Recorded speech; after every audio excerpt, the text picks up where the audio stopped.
Nilinaw ni Senador TG Ginggona na hindi kondisyon sa patuloy na pagtalakay sa panukalang Bangsamoro Basic Law ang pagsuko ng armas ng mga miyembro ng Moro Islamic Liberation Front na posibleng sangkot sa Mamasapano encounter. Ang detalye mula kay Jade Miguel.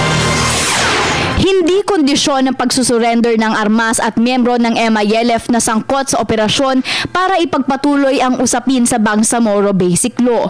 Yan ay ayon kay Senador TG Ginggona. Sinabi ng senador na dapat sabay ang maging takbo ng BBL at investigasyon sa Mamasapano. We have to continue both paths. One is justice for the Mamasapano victims, but at the same time, we must not make it hostage naman to the BBL. We must not make it hostage to the Mamasapano incident.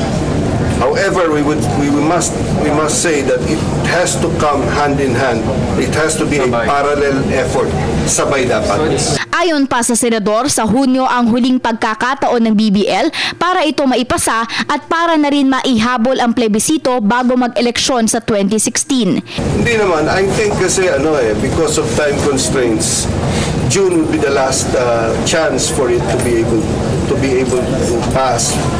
Taking into consideration that we also have a plebiscite that we have to do. So kung hindi mapasa by June, it just means that wala na talagang time.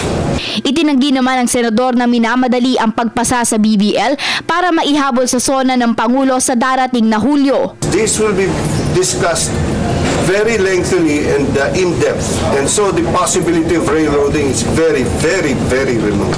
Iginiit din ng senador na kung magkakaroon ng ilang pagbabago sa BBL ay naaayon ito sa ikabubuti ng sambayan ng Pilipino at alinsunod sa konstitusyon.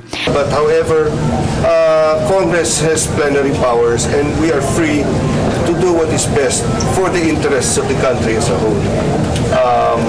Therefore, we will be guided by that. We will be guided by number one, the interests of the Filipino people as a whole, and number two, the parameters of our Constitution. Para sa Telebisyon ng Bayan, Jade Miguel.